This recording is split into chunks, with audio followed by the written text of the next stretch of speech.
Hello, thank you for joining us. Today I am going to be presenting on putting together a family food storage plan. My name is Alicia Toscano and I work for the Emergency Service Department here at the Bear River Health Department. So, our objectives for today are going to be um, learning what a food storage plan is exactly, learning how to start your own food storage plan. We're going to present options of what to store and provide a foundation on where to start your own food storage plan. So let's just dive into what exactly is a food storage. So, what comes to mind when you hear the term food storage? So, take a moment to consider if you have any non perishable food supplies, because these would also be considered food storage. So keep in mind that cans of food are also food storage. We're going to dive into exactly what things go under that, but start considering what you have already. And food storage can range from a few simple cans of corn to a glorious spam throne, like you see here. Um, so food storage can start out small. We're going to go into that more, but we all have the beginnings of a food storage plan. So, what is the exact definition of a food storage plan? So, food storage and having a food storage are terms that can be used interchangeably. Having a plan means you're actively improving or upkeeping your food storage. So, for the purpose of this lesson, food storage is the ongoing process of having a supply of non perishables to cover a period of self sustainability. So, in this case, it's for 2 weeks. So, let's start out with a 2 week storage. So, having food storage is different for everyone. Not everyone can afford expensive backpacking meals, um, and likewise may not have the space for other items. Say you live in an apartment and you don't have a huge pantry. Um, there's no right or wrong way to go about it as long as the overall goal is met. And that goal is to be sustainable for 2 weeks. So your family food storage plan may be the general idea, written down or not, to obtain and upkeep supplies. So, food storage introduction. So, this next section will introduce the uses of food storage, recommendations, and what you should consider in your plan to build up your supplies.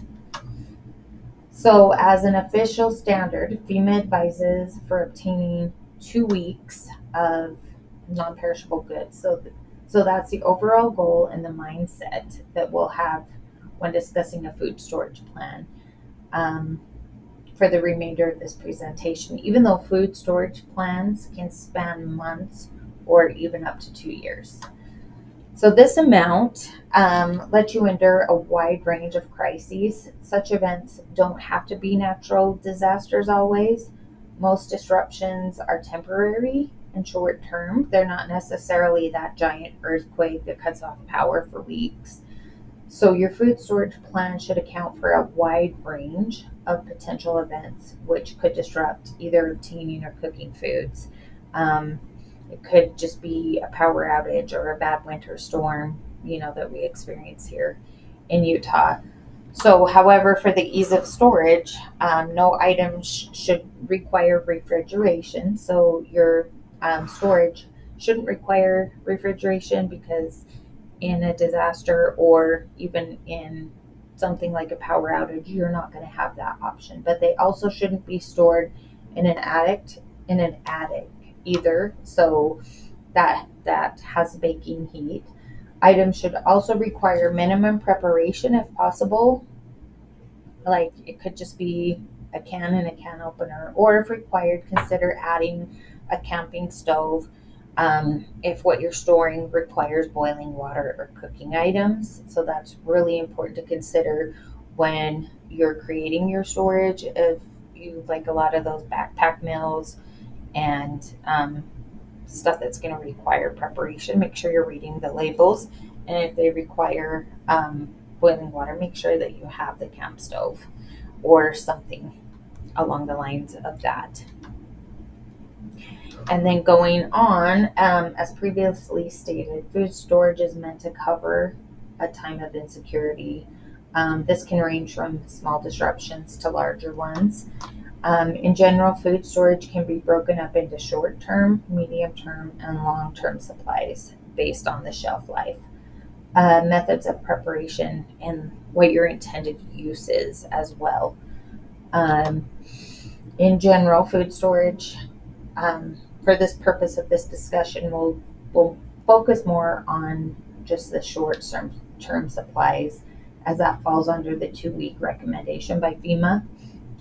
It's a manageable time span, so it's a great place to start just planning, for 2 weeks. Because if you have 5 or 6 people in your house, 2 weeks for that many people is going to be a bigger task. As well as it's easier to tackle with finances, storage, and overall planning. So we're just going to start with that 2 week. So, going along those lines, the next section will briefly touch on when food storage may be used and why having a food storage plan is important. So, times of usage. So, some instances where food storage may prove useful includes the following. The first is obviously a large or small disaster that disrupts the normal food chain, whatever it may be. We saw that with COVID. One of those would be toilet paper. We'd never consider that a food storage, but along the lines of food storage, that was a disruption of a normal supply. So kind of think along those lines as far as food. Job loss. Job loss is another one where having a food storage plan comes in handy. So not having to worry about food can help reduce the stress. If you have food storage to fall back on, it can really help with things like job loss. So any other unexpected financial expenses, food storage can decrease your overall day-to-day expenses, such as medical bills or car trouble, or you just need that food money to pay something unexpected. So food storage can be used for any other instance which jeopardizes the normal day-to-day buying of uses of food. So it's also a great way to have a backup plan.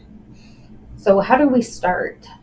So in going through what your family storage may involve, the entire process may be daunting. It can be overwhelming. I know it was for me. Something as small as food storage became something so big in my mind.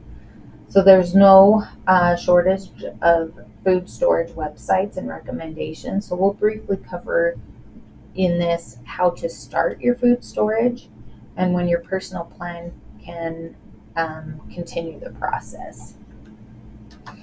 So starting your food storage, the best way to start your food storage is bit by bit. Start small. Any way to begin is just to begin, of course. For your 2 weeks and larger supply, a big rule of food storage, and that's to store what you eat and are comfortable with. It's not going to help if you're storing, buying a bunch of things that your family doesn't like. So store what's familiar, both in terms of nutrition and how to prepare it and for comfort. So, for example, 100 cans of Spam may appear impressive or worrying, but there'll be poor storage if you discover that you hate the taste of Spam.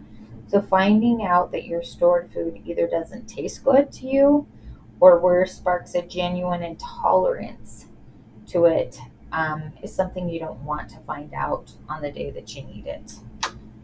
And there are multiple ways to go about food storage. There are general methods that are recommended, such as long-term storage for long food storage of staples and a rotating pantry, but ultimately food storage is a personal affair. You're going to need to find out what works for you, what works for your family. You may have gluten-free family members. So start with what everybody is comfortable with and what's going to work for you. So let's go over now what to store and how. As previously mentioned, what to store and how is much dependent on your individuals in your family. And so this next section will provide some guidance when planning on what to store and how to go about it. So we're going to start by going over what a lot of people are familiar with, which is a rotating pantry. An extreme simple way to get a 2 week supply is a method that's known as rotating pantry. It's easy, simple. 2 weeks of canned goods is a start. So this method involves um, buying two of a shelf stable item or buying a canned alternative. And so this allows you to store what you eat. When replacing one of the items, simply buy two until you have a sufficient supply for 2 weeks. Remember, of course, um, when doing this, they need to be non-perishable, and they don't require refrigeration. So you can then eat the item that is closest to expiration and continue to build up your supply. Racks such as this can help you organize it, naturally putting the oldest can in the front to back. So it's a great way to see that it's full. Okay, I've taken this. I need to replace one. It's a great simple way to start and to kind of get the ball rolling. Next, let's go into emergency rations. So another option that can instead of canned goods are shelf stable emergency rations. Two common choices are MREs and lifeboat rations. So MREs um, have a love hate relationship with many of us. I know some don't mind them, and then others do. So be sure to try them first. Anything that you buy out of the norm, make sure you try it first. Their shelf life is kept cool, is well past 5 years. They don't have an expiration date, only an inspection date, 2 years after manufacturing. And there's ones that are more than a decade old that have been consumed. And I've personally eaten ones more than 7 years old myself without any problems. But they have a lot of calories in them, but they're definitely something that is a little bit harder to get the family on board to eat sometimes. And then you have lifeboat rations. Lifeboat rations are excellent for emergency car kits since they are made to endure extremely hot temperatures, including freezing. They're bland. Their taste is similar to a dry cookie. They're a great addition to car emergency kits in case you're stuck somewhere, and their shelf life is 5 years or so. So these are two options to satisfy a situation when cooking or preparing items isn't available. So having just a few of these in case is a good idea. So they're a good thing to add to your canned goods in case you come up with a time where you can't boil water or you don't want to just eat things straight out of the can. Let's go over some points to consider. Mainly dietary needs, cost of preparation, and storage space of one's food storage. Your family's food storage you should take into account all three of these things when considering a food plan. So let's go over some dietary considerations. So dietary, as previously stated, there are multiple reasons for storing what you eat or you have eaten in the past, and these things can include dietary restrictions. Um, so keep that in mind. For example, if you have infants, persons with religious restrictions, along with food intolerance, like we said, gluten free, there are factors in choosing your food storage. So thankfully, due to preparedness being far more widespread now than in the past, we're seeing a lot of those options in like backpacking meals where we didn't see them before. So Food storage has come a long way as far as that goes. And some MRE manufacturers make meals that are both kosher, and there's Mountain House as well as freeze dried food companies. They also make gluten free meals. So here's a picture of like an adventure meal breakfast skillet, and these are some options as far as dietary needs, religious needs. There's a lot of options out there now that weren't there in the past. Um, Another point to consider is cost. So in general, you can only pick two of the following. So an option that's tasty and easy to store and prepare, such as Mountain House, will likely be more expensive than one which is heavy, tasty, but harder to store, such as raw canned goods. So while canned goods are cheap and can be tasty, they aren't easy to store in large quantities. To show a visual example, um, this this diagram shows the range of foods for various goods. We have canned goods at the left at being very cheap, and then followed by an example of a packaged food, which would be ramen, for example. It's cheap, but it doesn't store very well. So you need to rotate it, and it requires hot water to eat unless you prefer it raw. It's also very salty, therefore increases your need for water. So keep that in mind because you're going to have water storage, and then the more salty food you eat, the more water that you're going to have to consume.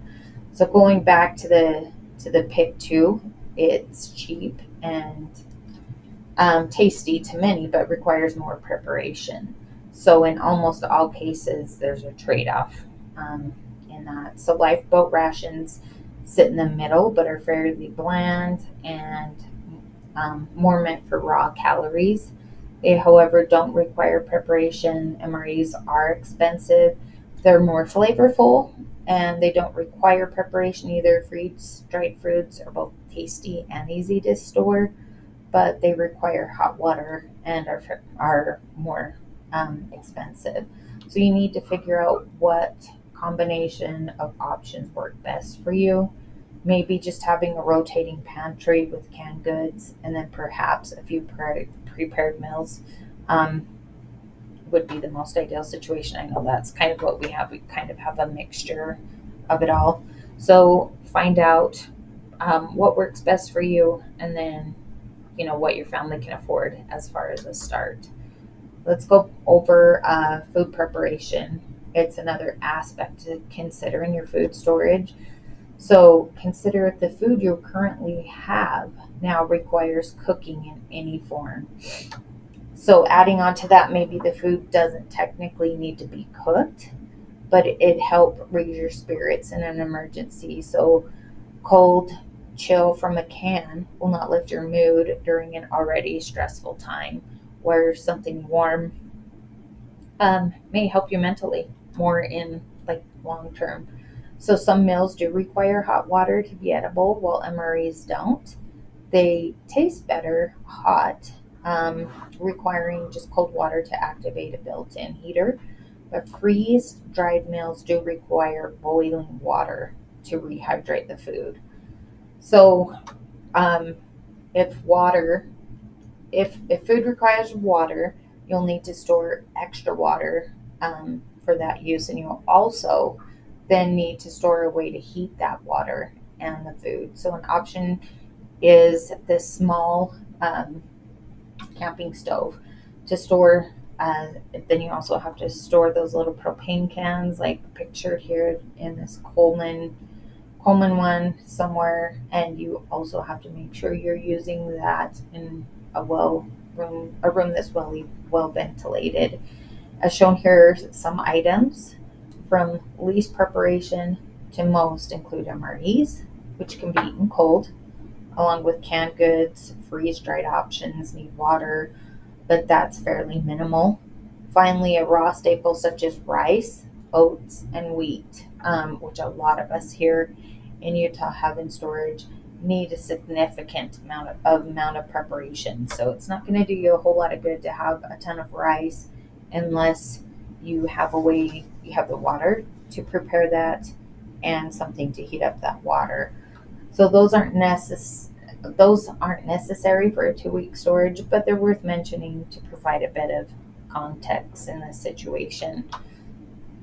The next thing that we kind of want to go over is your storage space. So it's a final consideration depending on your situation. Storage may dictate, of course, what you store. Canned goods are heavy, and MREs, along with other options, may not be as heavy, but they do take up space. They're bulky as far as storing and moving. Your food storage should also take into consideration any available storage space and where you may have to be creative in storing, such as under a bed. And wherever you store the food, it should be ideally with a climate control. Even for shelf stable foods, extreme heat will cause them to degrade faster. Heat, oxygen, and light are the three enemies to long-term food storage if you're not rotating them regularly. So a rotating pantry solves this problem by regularly cycling through the products well before their expiration date, and it reduces exposure to heat and other factors. So here's another visual representation of some examples of easiest to store foods. Freeze-dried food is lightweight and it's in pouches with a long shelf life, but not a lot of mils or calories per pouch.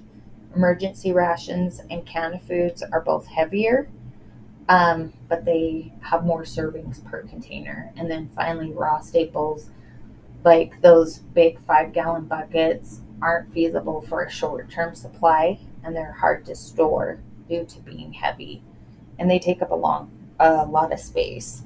So as demonstrated, every item of food storage has different pros and cons, so you have to do what's best for you.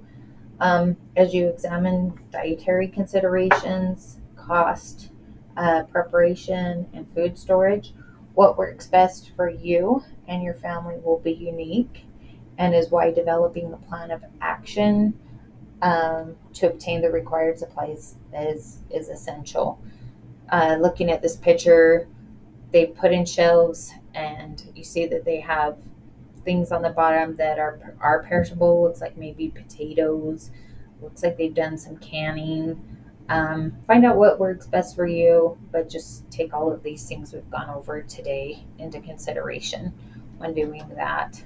So, additional resources for today, ready.gov/food is a great place to start. Go on, look over. We have this handy QR code. Overall lists, they include additional food supplies or QR codes. A lot of places have emergency supply lists and then food storage links. So this is something that definitely is something you want to look into, plan, but getting started is the best way, and see what works for you. So as a conclusion, food storage doesn't have to be extremely complicated or involve metric tons of wheat, rice, and beans like we've always thought that they needed to be. For a short-term food supply, a rotating pantry is for most people the best option, and especially if you already eat canned goods or shelf-stable foods. The addition of emergency rations can further boost your supply without having to worry about shelf life. And like we went over these lifeboat rations, they're always good to have something in there if it gets a little longer than you expected. You have those things for an emergency. So kind of like all of the things we've talked about, maybe starting out with the rotating pantry, then adding some of the lifeboat rations, some extra water, and then maybe having some MREs in there, just building up slowly. this doesn't have to be an overnight thing. Break it down, do what's best for your family. And if you have any questions, feel free to reach out to us here at the Bear River Health Department. And our email address for this is roadmap@brhd.org. We'd be happy to answer any questions that you have or link you to any other resources. And I hope you learned something new today. Thank you for joining us.